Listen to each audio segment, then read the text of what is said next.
Assalamualaikum warahmatullahi wabarakatuh. Dik, tolong ketua kelasnya mana? Ketua kelasnya? Faisal Afgan. Videonya semua dimunculkan. Biar saya lihat dulu.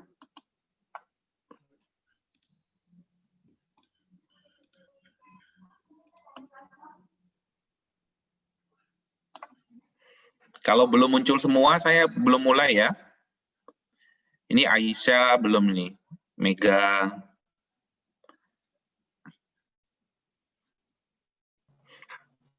Sudah muncul semua?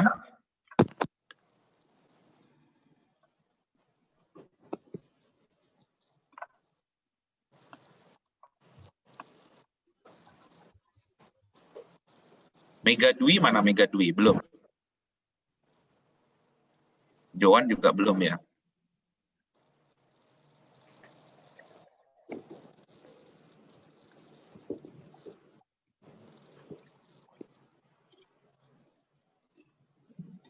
Muncul dulu semua deh ya, baru kita mulai ya.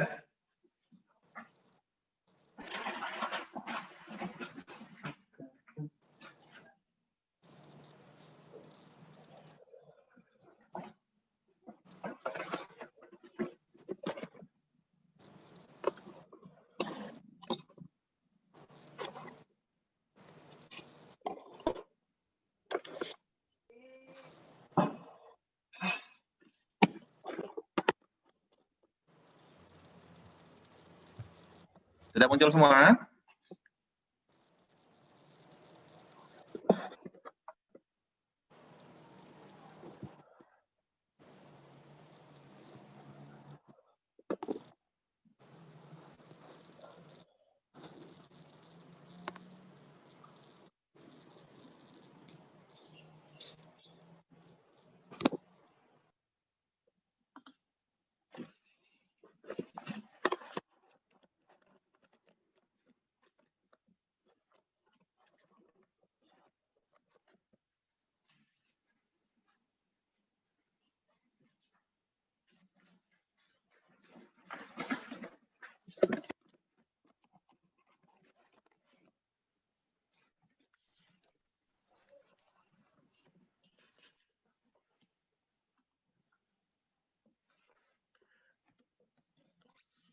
Wajah saya jelas ya, Dik? Jelas, Dokter. Jelas ya. Oke, kita mulai. Udah. Peraturan pertamanya di-mute-kan semuanya sudah? Afgan, coba Afgan. Di-mute-kan. Oke, yang baru bangun tidur silakan cuci muka dulu.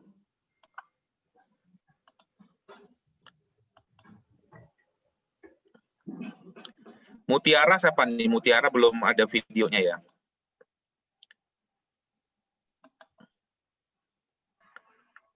Tias juga belum ada.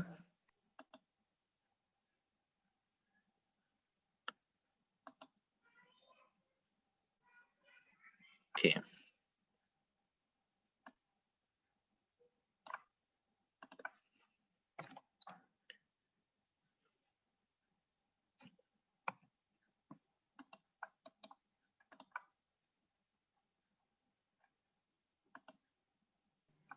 Nah, sekarang kita belajar mengenai Assalamualaikum warahmatullahi wabarakatuh. Kedengaran suaranya? Waalaikumsalam. Oke.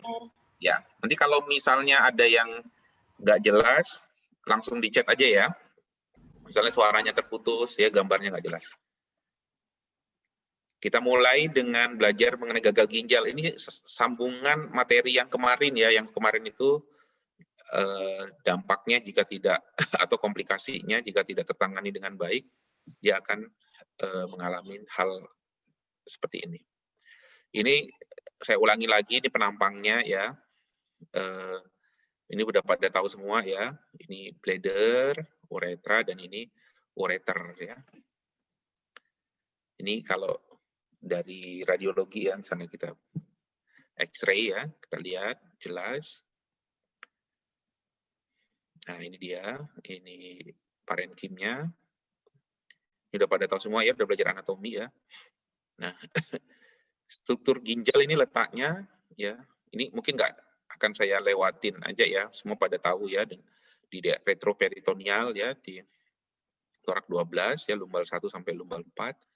Panjangnya hampir sekitar 60 cm pada neonatus dan sekitar 12 cm pada dewasa, dengan berat 24 gram pada neonatus dan 150 gram pada dewasa. Pada korteks ginjal terdiri dari glomerulus, tubulus, ductus, dan medula, tubulus, loop of Henle, dan Dacoligens. Oke. Fungsi ginjal ya, fungsi ginjal itu yang utama ada ekskresi dan endokrin. Satuan unit fungsional terkecil dari ginjal kita sebut dengan nefron, yaitu 1 juta unit per ginjal. Unit fungsional ginjal ini disebut dengan nefron yang terdiri dari ini ya, semua. Oke, nah ini dia nefron. Ini sering ya, kalau makan sering dipakai lambang kalian biasanya. Ini glomerulus ya, ada jugular glomerular apparatus ya, sphincter of afferent arteriole. Ini udah belajar semua di anatomi, jadi saya nggak mengulangi. Nah, kita masuk ke fungsi yang pertama, fungsi ekskresi. Fungsi ekskresi ya, pertama ekskresi sisa metabolisme protein ya, urium misalnya tidak. Jadi azotemia atau uremia jika bisa tidak tersekresi. Regulasi cairan tubuh, banyak minum, cairan tubuh meningkat, antidiuretik hormon yang menurun, akhirnya terjadi diuresis. Kalau pada dehidrasi, cairan tubuhnya menurun, antidiuretik hormon meningkat, akhirnya diuresisnya menurun. Fungsi ekskresi yang ketiga yaitu menjaga keseimbangan asam basa, ya, reabsorpsi natrium bikarbonat dan ekresi hidrogen. Fungsi endokrin ya, fungsi endokrin. Nah, yang pertama yaitu eritropoiesis ya, eritropoietin ya untuk eritrosit. Jadi kalau eritropoietinnya menurun, eritrositnya menurun, otomatis Hb-nya juga menurun. Ini yang kita sebut biasanya dengan anemi. Yang kedua adalah menjaga regulasi keseimbangan kalsium dan fosfat. Makanya yaitu vitamin D3 kalsitriol itu mengabsorpsi kalsium dari saluran cerna yang masuk ke dalam sirkulasi darah. Vitamin D3 kalsitriol menurun akan menyebabkan hipokalsemi, hiperfosfatemia, parathormon meningkat, akhirnya jadi osteodystrofi. Fungsi yang ketiga ya, fungsi endokrin itu menjaga regulasi dari tekanan darah ya, aktivasi sistem renin, angiotensin, aldosteron. Ini sekilas kita belajar fisiologinya. Kita masuk ke topik yang utamanya. Bentar ya, Dek ya, saya tinggal sebentar.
Oke, kita sambung lagi. Sorry, tadi minum dulu.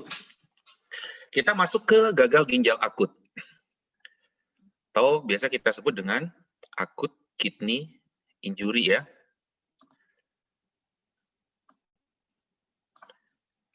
Ini Muhammad Adi Prayan, kenapa videonya dimatiin ya? Halo, ada yang namanya Muhammad Adi Prayan?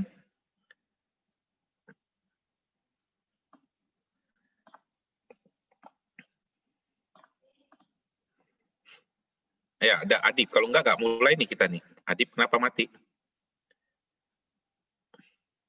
Ayo, temannya siapa yang bisa bantu Adib itu kenapa kok mati?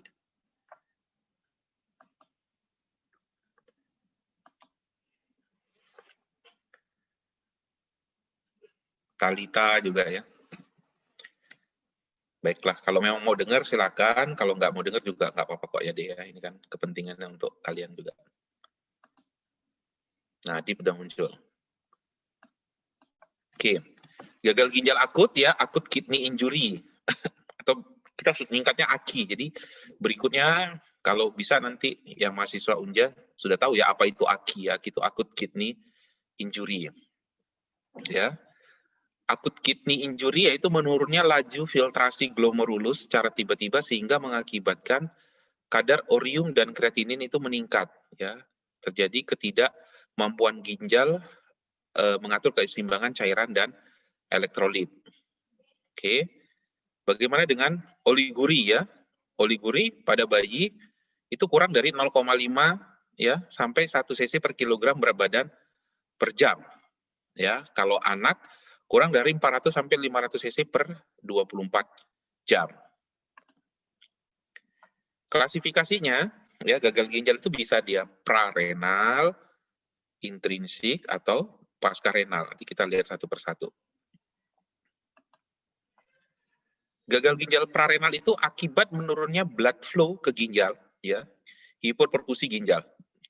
Coba si Adib ini, coba saya pengen ngobrol dulu sama kamu. Adib, coba Adib Ryan, Muhammad Adib Ryan. Kamu ada masalah apa sih? Nah, coba wajahnya di-fullkan dulu. Nah, kamu baru bangun tidur ya? Iya, Dok. Nah, kamu bolak-balik hidup mati. Ini kamu dikasih kesempatan untuk mandiri ya dari rumah memanage. Kan udah jelas sih ada kuliah jam 8 ya. Nggak sholat subuh kamu? Muslim Sholat, kan? Dok. Sholat, Dok. Nah udah, sekarang nih kamu tuh wajahmu masih, rambutnya masih kusut gitu. Ya minimal kalau kuliah itu seperti kayak kuliah biasa lah, yang seger ya. Ini sekarang udah, jangan sekali-sekali kamu matiin ya. Fullkan wajah kamu, ayo coba, biar semua tahu temenmu. Nah tuh. Ya pokoknya kamu terpantau di video saya ya, kalau kamu tutup, saya anggap nggak kuliah ya. Oke, ini dia yang prarenal ya.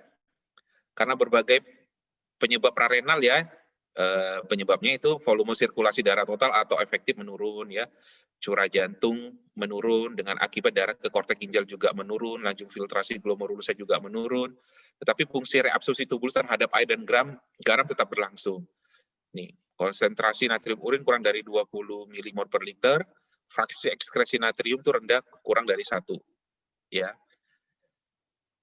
Bisa juga disebabkan oleh karena hipovolemia. Ya, hipovolemia ya, biasanya yang menyebabkan hipovolemia itu gastroenteritis dehidrasi atau perdarahan. Jadi hal-hal ini yang dapat menyebabkan gagal ginjal prarenal. Apakah ini kan bersifat sementara ya, mudah-mudahan ya kalau misalnya AKI ya. Apalagi yang menyebabkan gagal ginjal yang prarenal, volume vaskular efektif menurun ya, menurunnya oleh volume vaskular yang efektif. Misalnya oleh karena sepsis akibat vasodilatasi, luka bakar, hipoalbuminemia ya. Apalagi hal-hal yang menyebabkan gagal ginjal prarenal itu pada pasien dengan gagal jantung. Oke. Nah, gagal ginjal intrinsik itu lesi ya, biasanya oleh karena lesi parenkim ginjal, apapun penyebabnya yang menyebabkan lesi pada parenkim ginjal. Misalnya penyakit ginjal, glomerulonefritis akut, sindroma hemolitik uremik, pielonefritis akut bilateral ya, atau adanya kelainan kongenital, agenesis kongenital, misalnya agenesis ginjal bilateral ya, ginjal hipoplastik atau displastik ya, kongenital bilateral serta ginjal polikistik infantil ya, atau obat-obatan yang nephrotoksik ya, seperti antibiotik bahan kontras. Nah, sekarang saya tanya sama Nyoman nih, Nyoman siapa? Nyoman Alit. Ayo, Nyoman Alit mana? Nah, Nyoman Alit Krisna ya? Ya, Dok. Nah, kalau sindroma nefrotik kemarin, dia termasuk gagal ginjal yang di mana tuh? Intrinsik, Dok. Intrinsik ya, oke. Kalau misalnya kamu diare, misalnya ada pasien diare, dehidrasi, dia kemungkinan gagal ginjal di Prerenal. prarenal ya. Oke, bagus. Nah, ini yang gagal ginjal pasca renal, itu biasanya yang batu, ya, ada tumor, ada trauma, neurogenic blunder ya, murni fungsional, serta katup uretra posterior pada anak laki-laki, ya. Terapinya apa sih terapi GCA? Yang pertama kita atasin dulu penyebabnya, ya. Kita atasi penyebabnya, kemudian koreksi gejala yang timbul, ya. Gejala yang timbul itu apa sih? Misalnya gangguan keseimbangan ya oleh karena ada gagal tadi, misalnya hiperkalemi, hiponatremi, hipernatremi. Ini kita atasin dulu, koreksi ya. Misalnya dia ada overload cairan, kita atasin overload cairannya. Jika dia ada asidosis metabolik ya, kita atasin asidosis metaboliknya, hipertensi, anemia, dan infeksi. Kemudian kita dialisis kalau memang dia sampai menyebabkan end stage ya, itu biasanya kita lakukan dialisis. Nah, sekarang kita masuk ke penyakit ginjal kronik. Ini penting ya untuk membedakannya dengan akut ya.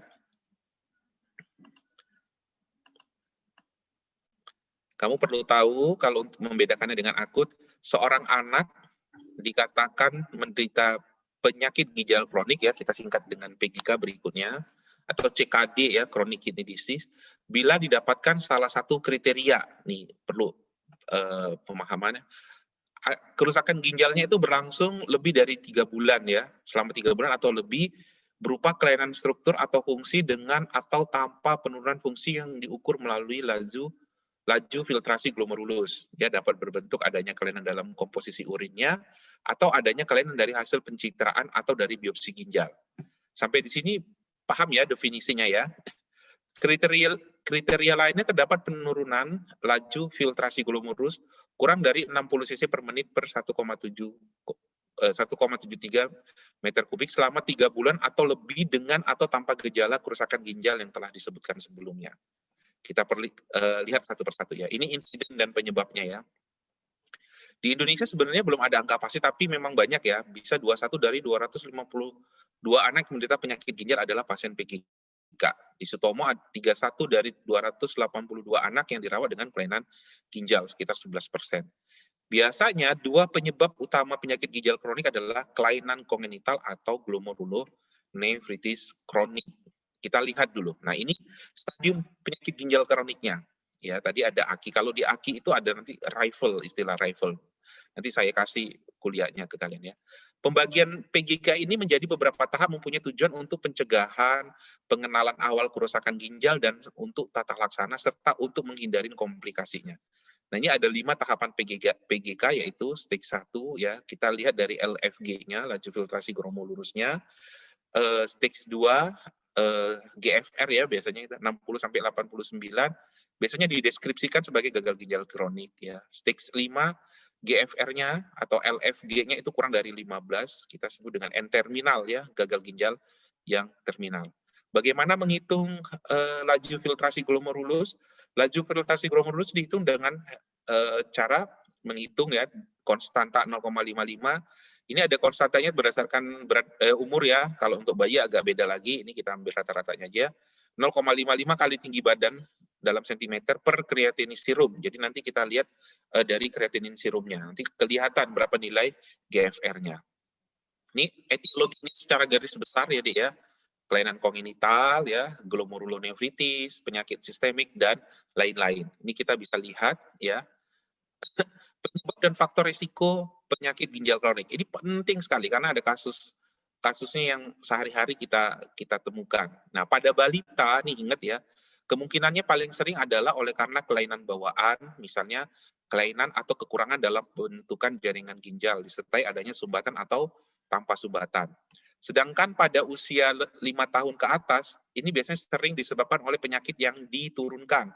Misalnya penyakit ginjal polikistik atau penyakit yang didapat, tadi sudah disebutkan, misalnya glomerulonefritis kronis ya, GNA yang genap yang kemarin kita belajar, sindrom nefritik akut, tapi yang dia kronis yang tidak dapat disembuhkan dengan sempurna.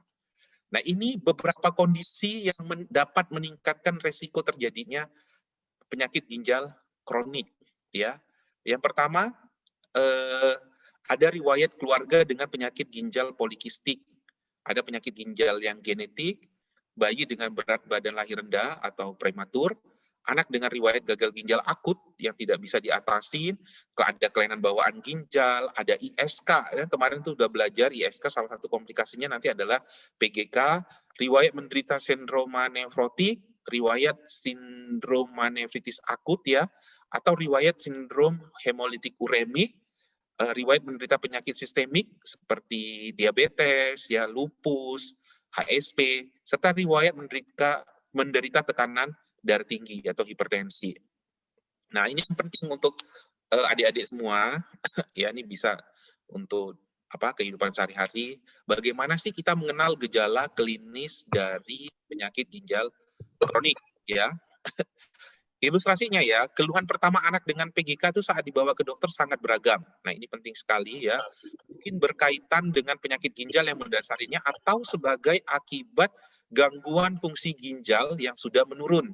Nah, pada saat awal penyakit itu biasanya tidak menunjukkan adanya gejala. Kemudian berkembang secara perlahan, akhirnya gejala itu timbul rata-rata setelah fungsi ginjal jauh menurun ya, yaitu hampir filtrasi glomerulusnya itu hampir kurang dari 30%, itu baru biasanya datang, dan makanya itu biasanya datang ke kita itu sudah mendekati end stage. Nah, apa sih gejala-gejala PGK yang mudah dikenali oleh orang tua? Ini adik-adik perlu paham. Biasanya tidak ada nafsu makan, ya, sering didapatkan muntah-muntah. Hal ini biasanya disebabkan adanya peningkatan kadar urium dalam darah. Yang kedua, tampak pucat, ya. Tampak pucatnya oleh karena adanya anemia akibat apa tadi, zat eritropoietin di awal tadi sudah saya jelaskan, yang dibentuk oleh jaringan ginjal itu berkurang. Nah, zat eritropoietin ini adalah bahan pembentuk sel darah merah di dalam sumsum tulang. Ini masih ada yang belum di-unmute kan? Tolong unmute kan? Oke. Nah, gejala yang berikutnya lagi kelelahan, letargis, ya, terjadi kekurang waspadaan, aktivitas mental dan fisik akibat racun urium yang tinggi di dalam darah, ya. Gagal tumbuh, ya, gagal tumbuh.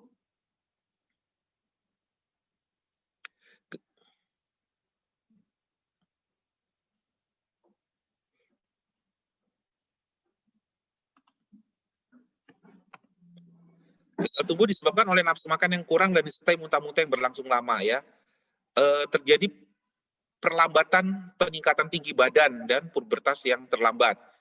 Terus kita bisa mengenali dengan urin berwarna merah, ya, ini biasanya gejala awal dari glomerulonefritis, sindrom Alport, atau penyakit ginjal yang polikistik. Ada bengkak di wajah, ya, disertai tekanan darah yang meningkat, ya, dan urin berwarna merah mengarah ke PGK yang disebabkan oleh penyakit ginjal glomerulonefritis. Bisa juga ngompol, ya, dapat merupakan gejala PGK sebagai petunjuk adanya ngompol di siang hari, ya. Teraba benjolan dalam rongga perut, ya, atau dalam kandung kemih merupakan petunjuk awal yang bisa jadi dasar penyebab PGK. Atau keluhan-keluhan yang mengarah ke keluhan infeksi saluran kemih berulang, ya. Ini juga bisa sebagai petunjuk adanya kelainan pada sistem saluran kemih atau ginjal. Nah, ini pemeriksaan, ya, pemeriksaan dan pemantauan. Memang agak sulit membedakan proses akut pada gangguan gagal ginjal akut atau kronik, ya, yang pada PGK tahap akhir. Nah, untuk membantu membedakan keadaan ini, ya, kita bisa coba sedikit tilik, ya. Pada gangguan ginjal akut itu biasanya tidak ditemukannya riwayat penyakit ginjal sebelumnya, tuh, ya, salah satunya. Kemudian USG ginjalnya itu normal, ya, kalaupun misalnya tidak ada abnormal, dia sedikit mengalami pembesaran. Hasil pemeriksaan darahnya kemungkinan besar didapatkan anemia hemolitik. Nanti kita belajar di blok 5.2, dan kadar trombosit yang menurun. Nah, kalau pada penyakit ginjal kronik, itu biasanya didapatkan adanya riwayat penyakit ginjal sebelumnya, yang seperti disebutkan temannya tadi, ya, yang terus ada riwayat penyakit ginjal keluarga juga. Gambaran USG-nya kontraktit, ya, kecil, ginjalnya asimetris, didapatkan kista, ya. Gambaran darah berupa anemia dengan bentuk sel darah merah dan warna normal. Kemudian adanya kelainan organ akibat hipertensi, misalnya kelainan pada retina mata, ya, ada gangguan pertumbuhan, serta bukti pemeriksaan radiologis adanya kelainan dari tulang, ya, biasanya apa tuh, spina bifida dan lain-lain. Nah, anamnesis yang teliti dan pemeriksaan fisik yang detail itu dapat membantu mengetahui penyakit yang mendasari sebagai penyebab dari PGK, ya, dan kita lakukan investigasi spesifik untuk mencari penyebabnya. Biasanya dengan apa? Dengan USG itu mampu ya membantu untuk menegakkan diagnosis PGK dan memberi petunjuk kira-kira kemana arah penyebab dari PGK-nya. Nah, ini manajemennya ya, nutrisi ya, tinggi kalori, rendah protein. Kita harus memberikan 1,4 gram per kilogram berat badan per hari untuk bayi ya, atau 0,8 sampai 1,1 gram per kilogram berat badan per hari untuk anak-anak ya. Ini untuk sebagian besar kalori dari lemak dan karbohidrat. Itu batas pemberian proteinnya tadi ya. Manajemen keseimbangan cairan dan elektrolit ya, kita batasin garam ya. Gampangnya itu 60 mg garam dapur per kilogram berat badan per hari ya. Cairan, kalau cairan PGK tanpa edem atau anuri oliguri boleh minum tanpa dibatasi. Tapi kalau PGK dengan edem ya atau dengan anuri ya, kita beriannya hitung ya insoluble water loss-nya, yaitu dengan cara 400 cc per meter kubik per hari ditambah jumlah cairan yang keluar, itu biasanya dihitung dengan dari diuresis dan muntahnya. Kalau hiperkalemi, kita hindari katabolisme dan asidosis metabolik, kita lakukan diet rendah kalium. Kalau mengalami osteodystrofi renal, biasanya kita kasih vitamin D3 ya, dia. Nah, itu sudah banyak beredar. Hipertensi ya, kita batasin penyakit-penyakit yang menyebabkan. Oke. Bagaimana dengan pencegahannya? Ini yang penting, pencegahannya. Tenaga dokter ya, nanti kita adik-adik kalau sudah selesai kuliahnya berperan dalam hal screening pasien anak dengan resiko tinggi. Tujuannya apa? Kita melakukan screening, mencegah kerusakan ginjal dan merubah perjalanan penyakit BKK dengan melakukan penanganan awal dan pengawasan progresivitas penyakit. Misalnya kalau kamu ketemu anak obes, ya kita sarankan untuk diet ya, untuk mencegah terjadinya kerusakan ginjal berikutnya. Nah, orang tua ataupun masyarakat dapat melakukan upaya apa? Ini penting untuk orang tua ya. Kita bisa edukasi nanti ke lingkungan sekitar. Pencegahan primer PGK, yaitu dengan cara mencegah pemaparan terhadap faktor-faktor yang dapat menyebabkan penyakit ginjal. Misalnya, kita sarankan pada ibu hamil untuk menghindari infeksi pada saat kehamilan, ya, pakai masker, ya, hindarin kontak dengan yang rubella, seperti infeksi CMV, dan segala macam. Pencegahan penyakit ginjal yang diturunkan dengan cara konseling genetik, ya. Bagaimana dengan cara konseling? Sebisa mungkin ya, sebenarnya ini bagus juga. Ketika kita tahu ada kelainan-kelainan genetik dari calon pasangan kita, ya kita harus pikir 2 kali. Atau kita konseling, ini kemungkinan. Yang paling gampang sebenarnya talasemi. Ketika ada keluarga yang talasemi, misalnya, sebisa mungkin kita hindarin. Itu namanya konseling genetik. Begitu juga dengan penyakit ginjal. Jadi kalau misalnya kalian sudah punya calon, punya pacar, nggak ada salahnya sih kita istilahnya lihat ke atasnya ya, baik itu kelainan fisiknya atau kelainan jiwanya ya. Karena apa, dengan orang tua dengan adanya depresi, adanya gangguan psikiatri, itu genetiknya pengaruh sekali. Kemudian pencegahan obesitas ya. Jika ada anak-anak, kita cegah jangan sampai obesitas karena itu merupakan faktor risiko terjadinya PGK. Deteksi awal dan penanganan hipertensi serta kencing manis, ini bisa kita kerjakan. Pencegahan sekunder itu dilakukan bekerja sama dengan tenaga dokter dan keluarga dalam upaya pencegahan terjadinya progresivitas kerusakan ginjal ya dari PGK stadium 1 sampai 5 dengan melakukan penanganan tepat pada setiap tahap stadium dari PGK. Pencegahan tersier itu fokus pada penundaan komplikasi jangka panjang ya, disabilitas atau kecacatan akibat PGK dengan cara pemasangan dialisis atau transplantasi ginjal. Pada era pandemi ini ya, pada anak-anak dengan PGK itu termasuk dengan resiko tinggi. Jadi sebisa mungkin kita hindarin kontak dengan yang COVID, dia jangan sampai terjadi COVID. Karena begitu dia kena COVID itu survivor rate-nya tuh jelek sekali ya. Bahkan cepat ya kejadiannya sampai terjadi perburukan. Ini tadi ya komplikasi anemi, kita kasihkan eritropoietin, osteodystrofi ginjal, kita kasih suplemen. Nah, tumbuh kembang ya, faktor ini tadi slide-nya agak maju ke depan ya. Kita harus paham juga untuk mencegah terjadi gangguan tumbuh kembang pada anak-anak dengan CKD, kita harus pahami faktor-faktor penghambat tumbuh kembang ini apa? Intake kalori yang tidak adekuat ya, intake protein yang tidak sesuai ya, ada anemi, gangguan hormon, ini perlu kita perhatikan.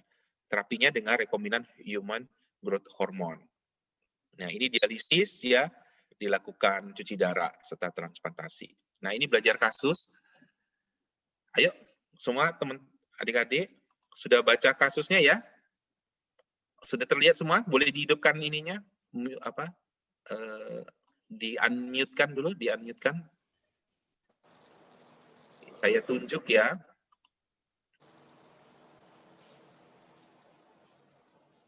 Siapa yang mau baca kasusnya? Kebaca, Dek? Baca, dokter. Rizanda mana Rizanda? Saya tadi lihat Rizanda tadi. Ada Rizanda, boleh Rizanda Nur ya namanya ya? Nurul, dokter. Oh, Nurul, oke. Rizanda boleh di ini kan kamu Baik, dokter. bacakan. Seorang anak laki-laki datang dengan keluhan tidak buang air kecil sejak 2 hari yang lalu. Keluhan disertai dengan bengkak yang tampak di wajah, ekstremitas, dan kemaluan.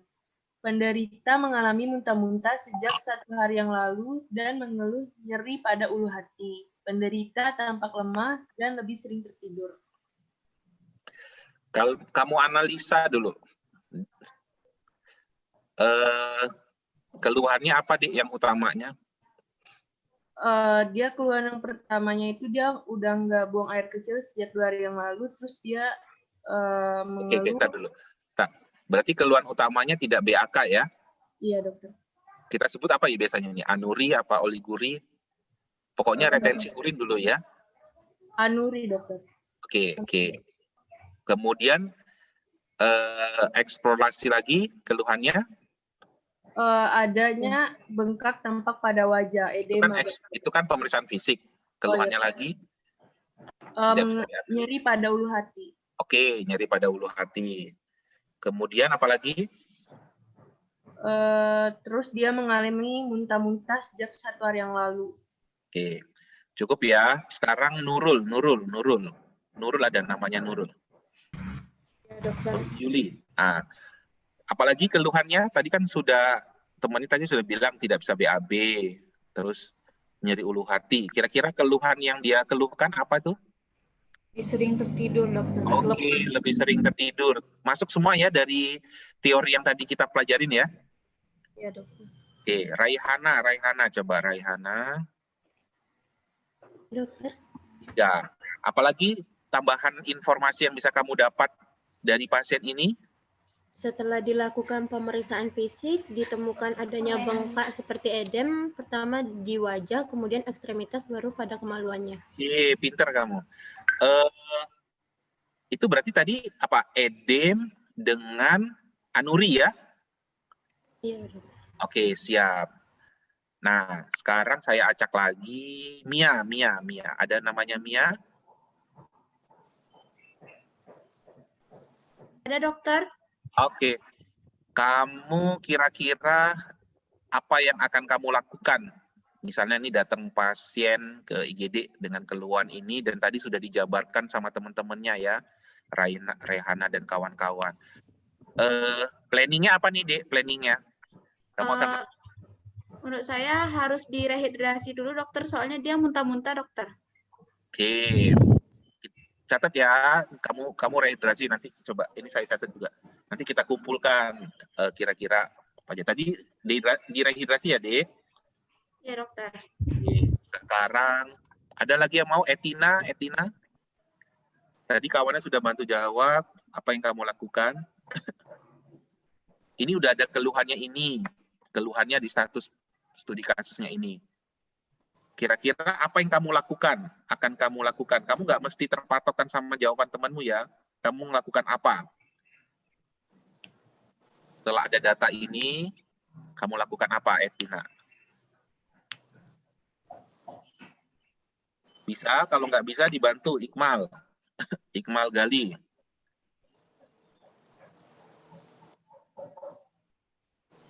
Ada anamnesisnya, ada pemeriksaan fisiknya, kemudian kamu lakukan apa?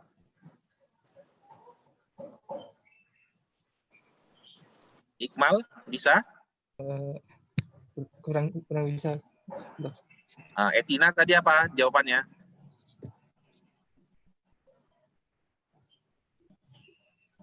Tadi apa? Kalau dari materinya saya jelaskan, setelah ada keluhan gini, Faisal lah, coba Sal. Apa Sal yang kamu lakukan, Sal?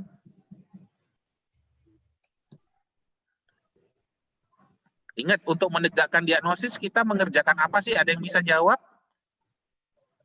Kalau mau menegakkan dia, apa aja yang harus tahapan yang kita lakukan? Ada yang mau bantu jawab? Pemeriksaan tanda vital. Iya, boleh. Siapa tadi yang jawab tuh? Edo, dokter. Oke, mana kok nggak muncul di ini ya? Oh, sudah Nah, itu sudah muncul Prasetyo belum? ya. Iya. Kamu lakukan pemeriksaan tanda vital, pinter kamu. Pemeriksaan tanda vital ya. Pemeriksaan fisiknya kan udah ya. Tadi ada edem ya. Pemeriksaan tanda vitalnya kamu harapkan kira-kira ketemu apa-apa, Edo? Hipertensi. Oh iya, pinter. Hipertensi. Terus apa lagi, Do? Ya, ada Kalau ada muka-muka. Ada kemungkinannya muka-muka. takipnya. Apanya? Takipnya. Takipnu, bener. Ya, kamu pintar nih. Takipnu, apalagi? Terus bisa aja dia takikardi. Takikardi, kenapa? Karena dia muntah-muntah ya, mungkin dehidrasi ya. Udah, kamu pinter nih, siapa Edo ya? Edo cukup. Terus ada lagi temannya yang bisa bantu jawab. Edo udah bantu banget nih. Inti utamanya udah ditekankan sama dia. Udah dilakukan anamnesis, pemeriksaan fisik, pemeriksaan TTV, tanda-tanda vital ya. Kemudian apa yang harus kita lakukan setelah itu? Ada yang mau bantu jawab? Kita diskusi aja kok. Ini biar merefresh kalian semua. Pemasangan kateter, dokter. Pemasangan kateter dulu, dokter. Dinda ya, Dinda. Ya. Itu tindakan ya berarti ya, Din? Iya, dokter. Soalnya Sebelum tindakan, apa yang kamu kerjakan? pemeriksaan penunjang, dokter. Iya, siapa yang jawab nih? Rifa ya, Rifa. Iya. Ya, Rifa. Ya. Lakukan pemeriksaan penunjang. Sambil jalan ya, pemeriksaan penunjang. Tindakan Boleh. kateter benar ya, cuma pemeriksaan penunjang. Kamu cek apa, Rifa? Kreatinin dalam darah sama ureum. Siap, pinter. Kreatinin dan urium. Itu fungsi ginjal ya? Iya, laju filtrasi. Oke, ada lagi yang mau bantu Rifa?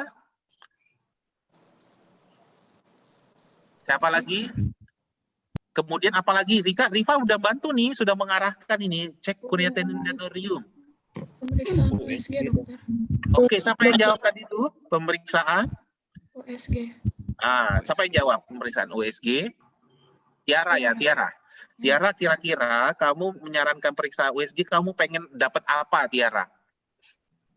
Lihat bentuk itunya, ginjalnya. Kalau Betul, kita mau lihat bentuk ginjalnya, kamu mengarahkan ya, ini kira-kira akut atau kronik. kronik, pinter. Ada lagi temennya yang mau bantu? Ini udah Tiara sudah bantu dia.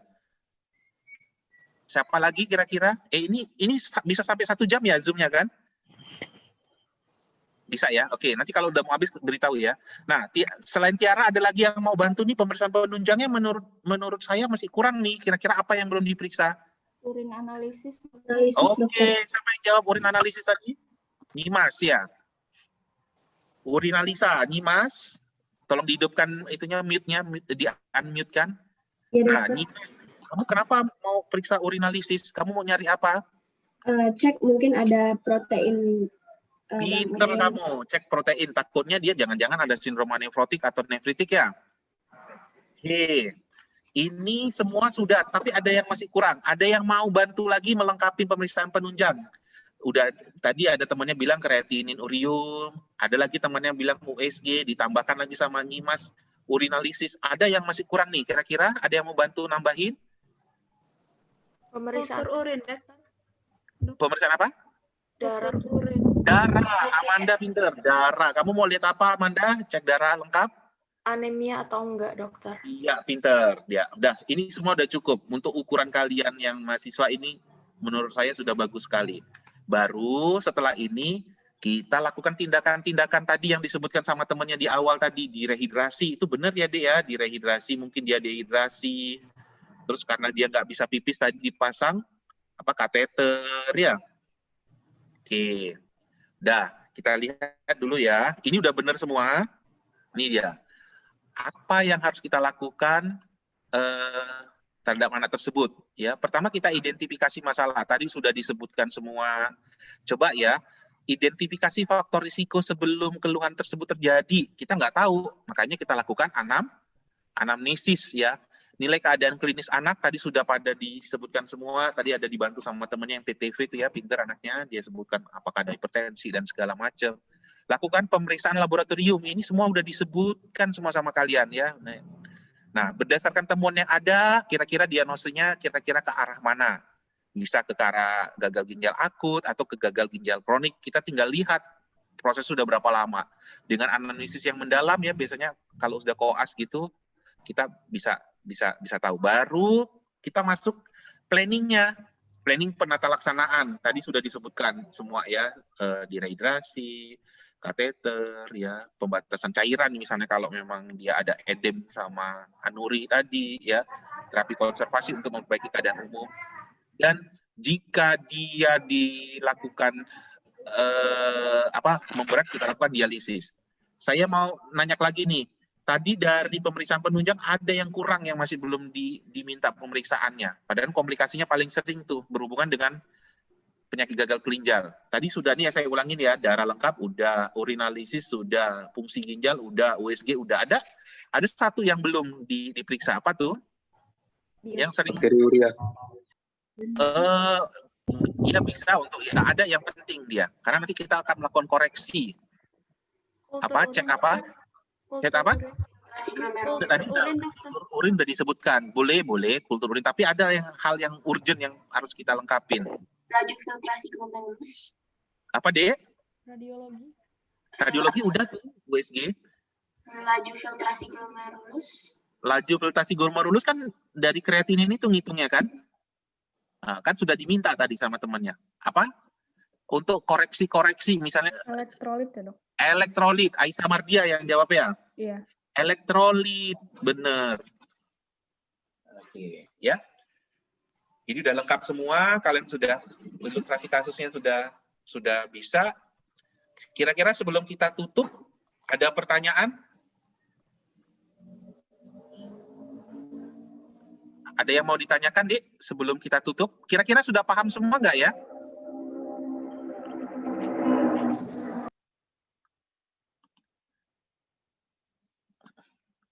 Kira-kira paham, adik-adik? Dokter, izin bertanya, Dokter. Siapa? Riva. Ya, silakan. Tadi berdasarkan gejala yang ada, itu umumnya tuh untuk stage lanjut ya, Dokter? Iya, jadi kan pengalaman pribadi saya ya, yang nggak ketemu di rumah sakit, yaitu datang tuh biasanya gejala-gejala berat, ya, gejala-gejala PGK. Karena yang sering datang itu yang di postrenal ya, gangguan yang postrenal. Makanya kita ditekankan harus mengenali gejala itu. Jadi nanti edukasi ya, kamu sama tetangga kalau ada gejala-gejala ini kita harus pikirkan. Karena apa tadi kepentingannya? Kita bisa melakukan pencegahan primer ya, pencegahan primer. Screeningnya kita bagus ya, dan orang tua kalau tahu dan paham dengan keluhan-keluhan ini, dia jadi bisa cepat bawa ke dokter. Bahkan ada misalnya di dokter umum dia nggak itu yang kita target kita sekarang. Jadi pengenalan gejala-gejala penyakit ginjal kronik ya. Nah, kalau penyakit gagal ginjal akut tuh biasanya yang dengan dehidrasi itu kan ketangkep di kita ya, Dek ya. Misalnya dengan diare dehidrasi berat, ketahuan itu kan kita bisa ngatasinya. Nah, kalau yang penyakit ginjal kronik ini yang kadang datang itu biasanya pada saat laju filtrasi glomerulusnya kurang dari berapa tuh kebanyakan? Tadi ada di slide-nya. Kurang dari 30%. Nah, dari 30%. Makanya harapannya kita di awal kita sudah mengenalinya. Kira-kira dari berapa 160 mahasiswa ini sudah paham ya? Nanti dibaca aja, dibaca. Jadi kamu bisa edukasi ke keluarga. Ya, ada lagi pertanyaannya?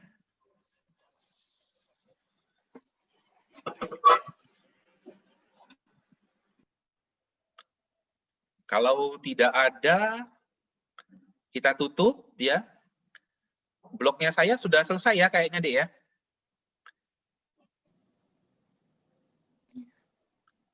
Ya, Faisal. Ya. Saya sudah selesai kira-kira? Sudah, Dokter. Sudah ya. Nah, ada yang mau tanyakan nih, saya kasih satu kesempatan lagi kalau mau bertanya. Ini kira-kira nggak bertanya udah paham atau bingung? Dokter, Oke. Prognosis gagal ginjal tuh baik yang akut itu sembuhnya ada nggak, Dok? besar Nah, nggak, Dok? kalau yang akut, kalau kita bisa mengatasi, ini bagus ya pertanyaannya, kalau kita bisa mengatasi penyakit dasarnya, itu rata-rata balik lagi ke normal, namanya juga akut ya, dia kembali ke normal. Nah, kalau misalnya dia yang bahaya itu kan kita tidak bisa mengatasi impact penyebab dasarnya, akhirnya dia jadi proses kronisitas. Contohnya kemarin belajar GENAPS, glomerulonefritis akut ya, post streptokokal. Kalau kita tepat mengatasinya ya, prosesnya tidak akan menjadi kronisitas ya. Karena paling sering ternyata itu kalau nggak sindrom nefrotik, glomerulonefritis akut yang sering menyebabkan akhirnya jadi gagal ginjal di luar dari kejadian kongenital seperti itu ya. Ada lagi? Nggak ada. Arif, kamu mau nanya apa, Arif? Saya izin bertanya, dokter. Ratu Bulkis ya. Bilkis apa Bulkis? Bulkis, dokter. Ya, silakan Ratu. Oh iya, dari studi kasus tadi kan pasiennya mengalami UDEM ya, dokter. Sementara tadi kan kita bahas kalau tata laksananya juga adalah rehidrasi. Untuk mengatasi UDEM itu gimana, dokter? Sementara pasiennya muntah-muntah dan harus direhidrasi, dokter. Nah, sekarang ini. Ya, jadi kan tadi kan saya menampung semua jawaban ya. Kamu bagus nih, detail. Muntah-muntahnya itu belum tentu, ya muntah-muntah bisa karena ureminya ya meningkat ya. Tadi kan ada disebutkan ya, muntah-muntah biasanya pada anak PGK itu karena uriumnya yang meningkat. Ya, kita harus nilai dulu TTV-nya anak ini mengalami dehidrasi atau tidak. Tadi dibantu sama Eko kalau nggak salah saya ya. Dok, saya kalau TTP-nya kemungkinan bisa takikardi, bisa takipnu, bisa hipertensi. Takikardi tanda-tanda awal dari gangguan sirkulasi ya, bisa ya, dehidrasi ya, gejala awal yang bisa kita deteksi. Bagaimana ya dia edem, dia dehidrasi juga. Nah, kita perhitungannya benar-benar kita hitung. Jadi ya, kita lihat dulu produksi urinnya berapa. Kalau memang dia tidak ada tanda-tanda dehidrasinya, kita tidak lakukan rehidrasi. Ya, bisa saja takikardinya meningkat oleh karena aneminya ya, karena dia mungkin sudah ada gangguan, memang sudah CKD. Nah, jadi kita tidak istilahnya tidak secepat itu untuk melakukan rehidrasi. Jadi benar ya, ini tidak kita lakukan rehidrasi dulu. Kita lihat anaknya memang dehidrasi atau tidak, shock hipovolemik atau tidak, seperti itu. Ya, jadi untuk penyakit gagal ginjal kita memang perhitungan cairannya benar-benar kita perhitungkan. Oke, bagus ya Ratu ya. Ada lagi? Kalau nggak ada kita akhirin ya. Terima kasih banyak. Ini blognya saya di blog 3.2 saya udah selesai ngajarnya, bahan kuliah tinggal ini yang belum saya berikan ke kalian ya. Nanti saya kirim ke Henny ya, sekretaris di blog 3.2. Mudah-mudahan bermanfaat ya, kalian bisa tahu dari penyakit ginjal pada anak. Nanti ada penyakit ginjal yang lain akan diajarkan oleh dosen anak yang lainnya. Terima kasih. Assalamualaikum warahmatullahi wabarakatuh. Waalaikumsalam warahmatullahi wabarakatuh. Terima kasih dokter. Terima kasih. Terima kasih, dokter.